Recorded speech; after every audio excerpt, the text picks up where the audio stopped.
Hello students, myself doctor Jazba Sultan और आज हम स्टार्ट करेंगे एनिमल किंगडम। तो एनिमल किंगडम जो है इट्स फिफ्थ और the last kingdom of the R H. Whittaker classification which is comprised of all the animals. सारे एनिमल्स किस में आ जाते हैं? एनिमल किंगडम में। अब क्योंकि एनिमल्स बहुत ज़्यादा हैं अर्थ पर, तो हमने क्या किया है, एनिमल किंगडम को हमने इन द सेंस बायोलॉजी ने क्या किया है, एनिमल किंगडम को फर्दर फाइलम्स में डिवाइड कर दिया है। तो एनिमल किंगडम के सबसे पहले अपन के जानना ज़रूरी है डिफरेंट फाइलम्स, उसके बाद अपन इस चैप्टर में आगे बढ़ सकते हैं और ये फाइलम्स आपको सीक्वेंस में याद करने होंगे। तो एनिमल किंगडम का सबसे लीस्ट डेवलप्ड जो फाइलम है that is known as porifera. Second phylum आ जाता है coelenterata. Third phylum is ctenophora. Then next is your platyhelminthes. उसके बाद आता है आपका एस्कीहेलमिन्थस। उसके बाद आ जाता है आपका Annelida. Then comes Arthropoda, then Mollusca, then Echinodermata. उसके बाद आ जाता है हेमिकॉर्डेटा और लास्ट में आ जाता है कॉर्डेटा। ओके, तो सारे एनिमल्स जो हैं उनको अपन ने इन फर्दर फाइलम्स में डिवाइड किया है। तो ये जो अभी अपन ने नाम लिखे हैं ये क्या हैं? ये सारे these are the different phylums of animal kingdom. First Porifera, second Coelenterata, third Ctenophora. अब ये जो टीनोफोरा है it is also a minor phylum. Minor phylum means इसमें बहुत ही कम ऑर्गेनिजम्स आते हैं, इसलिए इसको माइनर फाइलम कंसिडर करते हैं। उसके बाद fourth platyhelminthes, fifth aschelminthes, sixth annelida, seventh arthropoda, eighth mollusca, ninth echinodermata, 10th hemichordata और 11th कॉर्डेटा। ये जो अपन ने सीक्वेंस लिखा है एनिमल किंगडम के फाइलम्स का, ये सीक्वेंस ऊपर से लेके नीचे तक जैसे अपन आते जाएंगे ये क्या है? This is from least developed animals to कहाँ पर आ रहे हैं अपन नीचे, जो कि हैं मोस्ट डेवलप्ड एनिमल्स। ओके, तो सबसे ज्यादा डेवलप्ड एनिमल्स अर्थ पर कौन से हो जाएंगे? कॉर्डेटा। और सबसे लीस्ट डेवलप्ड एनिमल्स कौन से हो जाएंगे? पोरीफेरा। ठीक है, तो पहले तो आपको ये सीक्वेंस याद रखना है। अब बात यह है कि ये इतने सारे जो फाइलम्स हैं that is phylum first to 11th, इनको आपने डिवाइड किस बेसिस पे किया? ठीक है, तो एनिमल किंगडम में सबसे पहले जो फाइलम्स का डिवीजन है इसमें अपन कंसिडर करते हैं that how we are considering different phylums on what basis.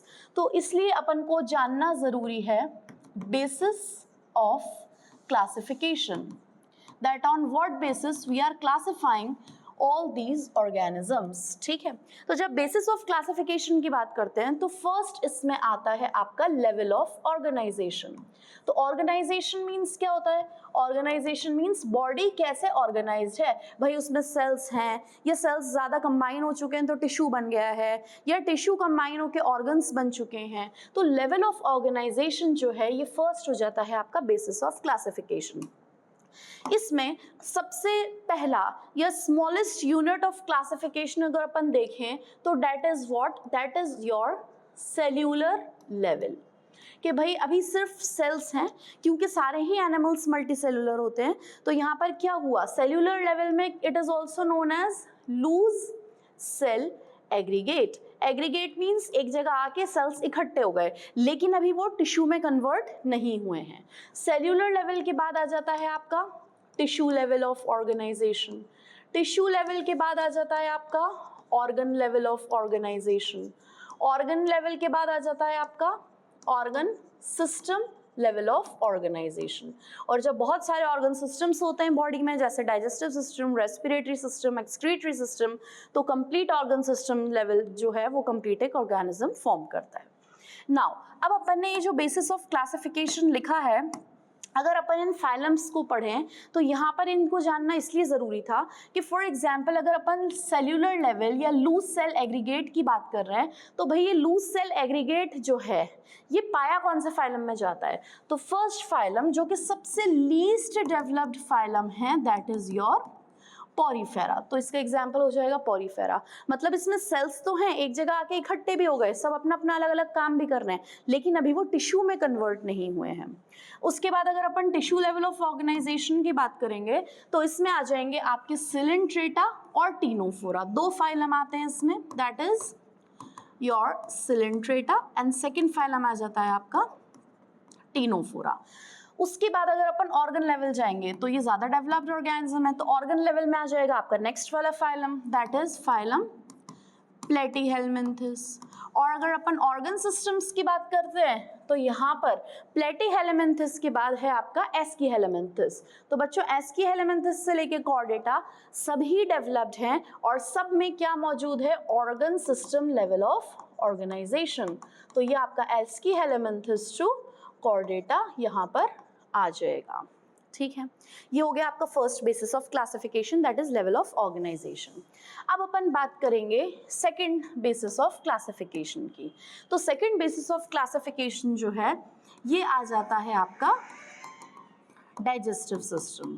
Okay, now digestive system की जब अपन बात करते हैं तो ये दो टाइप का होता है, एक होता है इनकम्प्लीट डाइजेस्टिव सिस्टम और दूसरा होता है complete digestive system. Okay, now अब यहाँ पर इनकम्प्लीट और कंप्लीट का मतलब क्या है। इनकम्प्लीट डाइजेस्टिव सिस्टम का मतलब यहाँ पर है कि भाई सिर्फ बॉडी में एक ओपनिंग प्रेजेंट है, मतलब body has only single opening as mouth और वही ओपनिंग एज एनस काम करेगी, ठीक है। जबकि कंप्लीट डाइजेस्टिव सिस्टम में क्या होगा, two different openings, mouth and anus, got it. तो ये चीज कहलाएगी आपका कंप्लीट डाइजेस्टिव सिस्टम। अब अपन आ जाते हैं थर्ड पे, that is third basis of classification, जो कि है आपका circulatory system. Okay, circulatory system.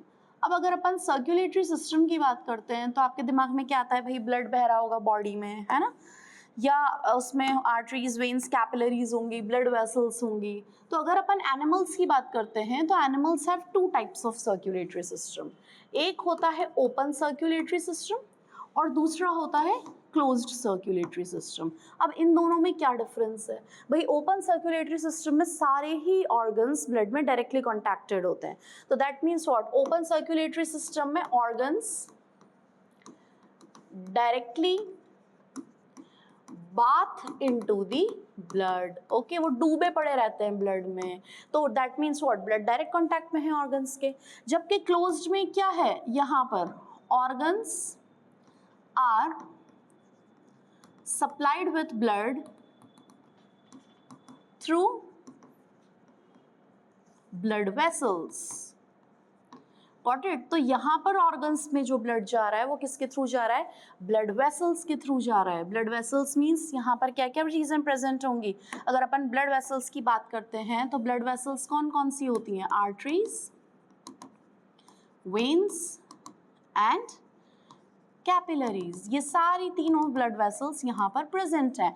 जबकि यहाँ पर आप देख सकते हैं, यहाँ पर क्योंकि ब्लड डायरेक्ट कांटेक्ट में है ऑर्गन्स के, तो यहाँ पर कोई ब्लड वेसल्स नहीं होंगी, blood vessels are absent here. Okay, अब एग्जांपल्स देख लें अपन, भाई कौन सा फाइलम ओपन में आता है और कौन सा फाइलम क्लोज्ड में आता है। तो ओपन में कौन सा फाइलम आएगा, open circulatory system is found in your arthropoda, it is found in your mollusca, it is found in your echinodermata and it is found in hemichordata। okay, ये चार फाइलम्स हैं जिनमें ओपन सर्कुलेटरी सिस्टम होता है। इसके अलावा भाई closed किस में होता है, तो closed is found in your Annelida as well as it is found in Chordata. ये आ गए आपके क्लोज सर्कुलेटरी सिस्टम वाले। Okay, now after circulatory system the next we can talk about the basis of classification। तो अब अपन fourth basis of classification देखते हैं, that is animals are divided on the basis of germ layers। okay, अब germ layers क्या होती हैं, germ layers जो हैं ये होती हैं embryonic layers और एम्ब्रियोनिक लेयर्स जो हैं ये अगर आपको कुछ याद हो तो 3 होती हैं, दैट इज एक होती है आपकी एक्टोडर्म, एक होती है आपकी मेसोडर्म और एक होती है एंडोडर्म।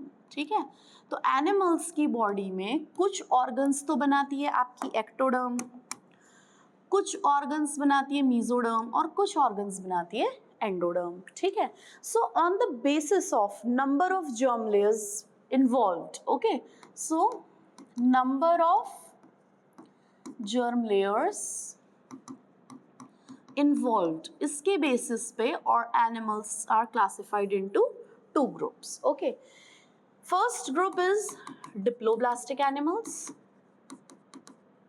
और दूसरा ग्रुप आ जाता है एनिमल्स का that are known as triploblastic animals. ठीक है, तो यहाँ पर देखो बच्चों, आपको नाम से पता चल रहा है di means 2 and tri means 3। तो अपन इसमें क्या बोल सकते हैं कि भाई अगर डिप्लोब्लास्टिक हैं so they are made up of 2 germ layers. ठीक है, जबकि triploblastic these are made up of 3 germ layers. Okay, अब यहाँ पर बात हो रही है 2 और 3 जर्म लेयर्स की, तो ये जर्म लेयर्स कौन कौन सी हो सकती हैं। ठीक है, तो अगर made up of 2 germ layer अपन ने बोला है तो 2 जर्म लेयर कौन कौन सी हैं, एक तो होगी एक्टोडर्म, बाहर वाली layer, that is the outer most layer, और दूसरी होगी आपकी एंडोडर्म। ठीक है, तो फिर मेसोडर्म कहाँ गई, यहाँ पर मेसोडर्म नहीं होती है, तो फिर उसकी जगह कुछ और होता है, उसकी जगह क्या होता है, N undifferentiated layer called mesoglea। क्या कहते हैं इसको, mesoglea is present between both layers।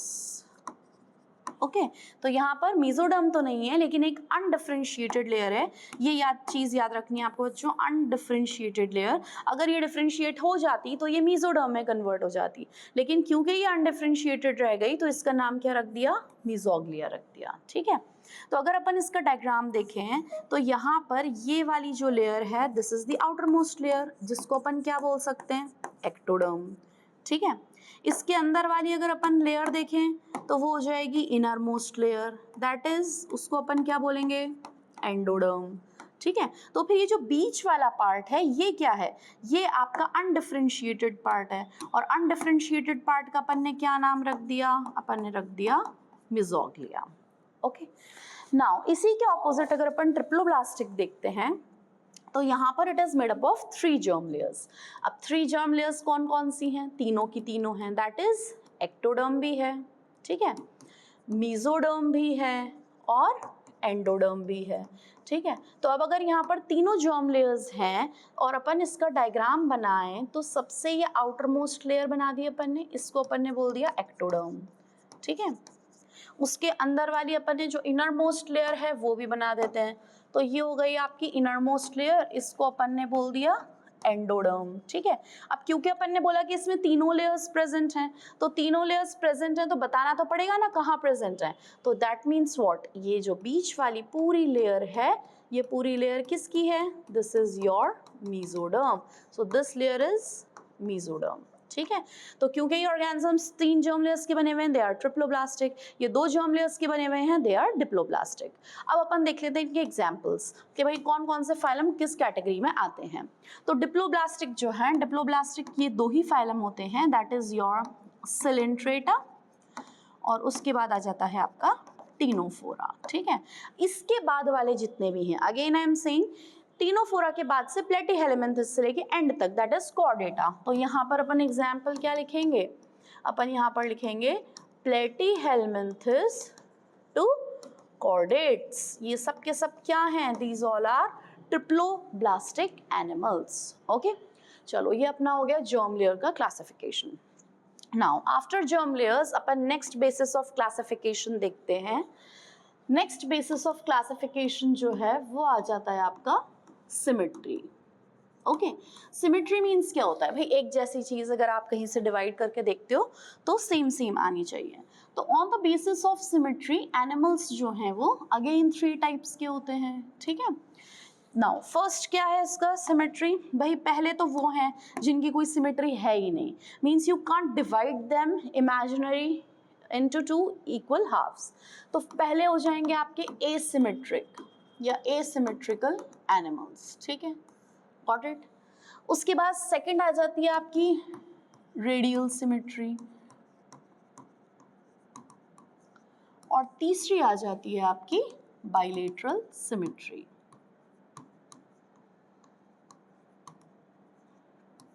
ये 3 टाइप्स की सिमेट्री हैं, ठीक है। अब बायोलॉजी में अगर किसी भी वर्ड के आगे ए लग जाता है ना, ए लगने का मतलब क्या है, एब्सेंट, मतलब एसिमेट्रिकल मींस सिमेट्री है ही नहीं, एब्सेंट। तो ये सिमेट्री कैसे नहीं है भाई, ऐसे नहीं है, यहाँ पर अपन लिख सकते हैं ऑर्गेनिज्म में कोई सिमेट्री नहीं है, नो सिमेट्री, ठीक है।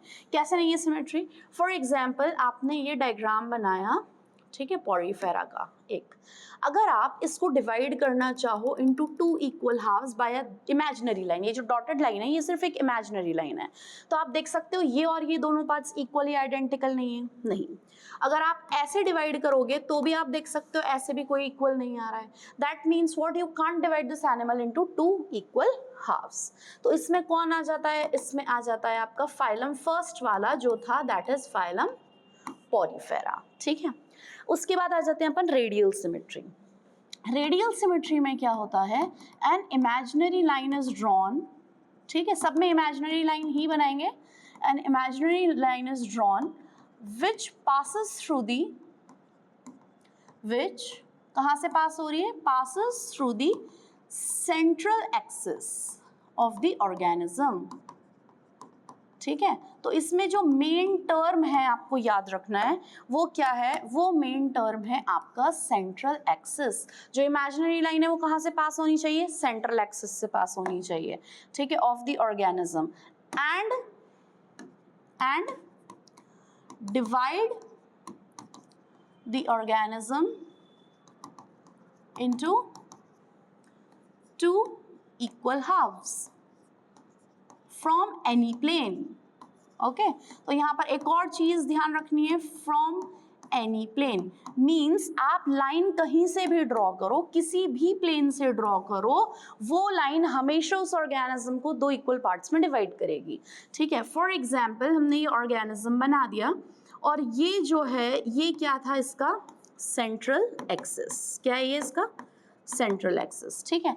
अब आपको क्या बोला गया है डेफिनेशन में कि आपको एक इमेजिनरी लाइन ड्रॉ करनी है और शर्त ये है कि वो इमेजिनरी लाइन कहाँ से पास होनी चाहिए, फ्रॉम सेंट्रल एक्सिस। ये पास हो गई सेंट्रल एक्सिस से, और अब ये लाइन इस ऑर्गेनिज्म को 2 इक्वल पार्ट्स में डिवाइड कर देगी। इस प्लेन से करो, चाहे इस प्लेन से करो, चाहे आप ट्रांसवर्स प्लेन से करो, चाहे आप इधर वाले ट्रांसवर्स प्लेन से करो, लाइन किसी भी प्लेन से आ सकती है, शर्त ये है सेंट्रल एक्सिस से पास होनी चाहिए और ऑर्गेनिज्म को 2 इक्वल पार्ट्स में डिवाइड करनी चाहिए, ठीक है। अब अगर अपन इसके एग्जांपल देखेंगे भाई रेडियल सिमेट्री होती किस किस में है, तो रेडियल सिमेट्री किस में होती है, सिलेंट्रेटा, अगेन आपका जो सेकंड फाइलम है, क्योंकि पॉरीफेरा यहाँ आ गया तो इसके आगे वाला सिलेंट्रेटा, सिलेंट्रेटा के आगे वाला अगेन टीनोफोरा, ठीक है। उसके बाद इसके बाद वाले सब में बाइलेटरल सिमेट्री आएगी। लेकिन एक ऐसा फाइलम है that is known as Echinodermata, जिसमें स्टारफिश आती है, ठीक है। तो इकाइनोडर्मेटा का जो एडल्ट होता है उसके पास भी होती है रेडियल सिमेट्री, ठीक है। कैसे, अब देखो, if I am drawing a starfish, ये देखो ये स्टारफिश बना दी, ये स्टारफिश का ये सेंट्रल एक्सिस हो गया, ठीक है। Now if I am drawing a line that should pass through the central axis, ये इसको इक्वल हाफ्स में डिवाइड कर रही है, ये जो सिमेट्री है इसको अपन ने स्पेशली क्या नाम दिया है, इसको अपन ने नाम दिया है, this is known as pentamerous. Penta क्यों भाई, 5 आर्म्स होते हैं स्टारफिश के, 1 2 3 4 5, तो ये हो गई पेंटामेरस रेडियल सिमेट्री, ठीक है, गॉट इट। अब pentamerous radial symmetry I told you किस में होती है, एडल्ट में, कौन से एडल्ट में, इकाइनोडर्मेटा के एडल्ट में, ठीक है। अब आ जाते हैं अपन किस में, बाइलेटरल सिमेट्री। बाय मतलब क्या होता है, 2, लेटरल मींस क्या होता है, लेफ्ट एंड राइट। तो ऐसी सिमेट्री जो ऑर्गेनिज्म को 2 लेफ्ट एंड राइट पार्ट्स में इक्वली डिवाइड कर पाए। तो यहाँ पर अपन क्या करेंगे, again an imaginary line passing through the vertical axis of the body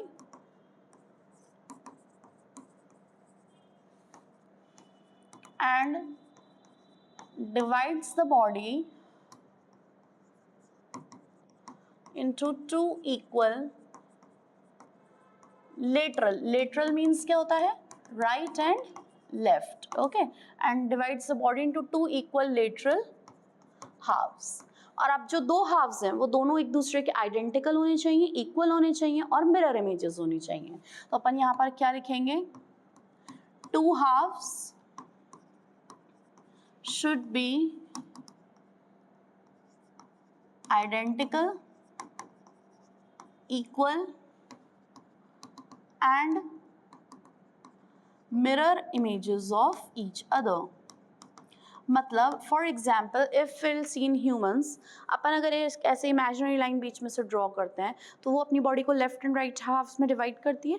similarly bilateral symmetry में भी सेम थिंग है. बायलेटरल सिमेट्री में क्या हो रहा है, if we are drawing an organism, ठीक है, और यहाँ पर आप क्या बना दोगे, एक इमेजिनरी लाइन ड्रॉ कर दोगे और वो इमेजिनरी लाइन क्या कर रही है, इसको ऐसे वर्टिकल एक्सिस के थ्रू आपने ड्रॉ कर दी और यहाँ पर वही लाइन क्या कर रही है, ये आपको लेफ्ट और राइट हाफ्स में डिवाइड कर रही है बॉडी को, ठीक है. और ये दोनों ही हाफ्स एक दूसरे के इक्वल भी हैं, आइडेंटिकल भी हैं और मिरर इमेजेस भी हैं, ठीक है. अब अगर अपन इसकी एग्जांपल्स देख लेंगे, भाई बायलेटरल सिमेट्री होती किस में है, तो देखो पोरिफेरा, सिलेंट्रेटा, टिनोफोरा, इसके बाद क्या आता है, प्लेटीहेलमिन्थस. तो बायलेटरल सिमेट्री कहाँ से स्टार्ट हो जाएगी, आपके प्लेटीहेलमिन्थस फाइलम से स्टार्ट हो जाएगी टू कहाँ तक रहेगी, कॉर्डेटा तक रहेगी, ठीक है.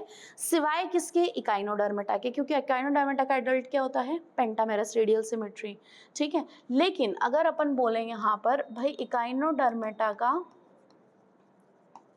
लार्वा, ठीक है, तो इकाइनोडर्मेटा का लार्वा भी क्या होता है, बाइलेटरली सिमेट्रिकल होता है.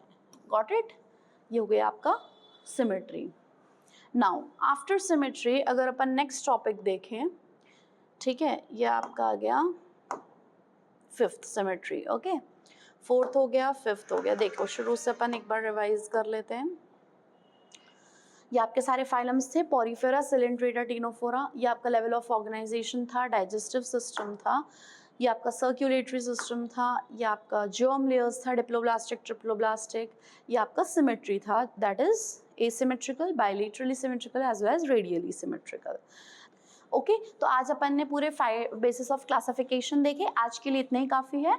इसके आगे का अपन नेक्स्ट वीडियो में कंटिन्यू करेंगे. तब तक आप अपनी प्रिपरेशन जारी रखिए. जो नए बच्चे हैं वो भी टॉपिक को इसको रिवाइज करिए, पढ़िए, याद करिए. जो दोबारा से रीनीट देने वाले हैं वो रिवाइज करें एंड अगेन अपने कंसेप्ट्स को क्लियर करें. ओके, फिर मिलते हैं नई वीडियो के साथ. इसके आगे all the best till then.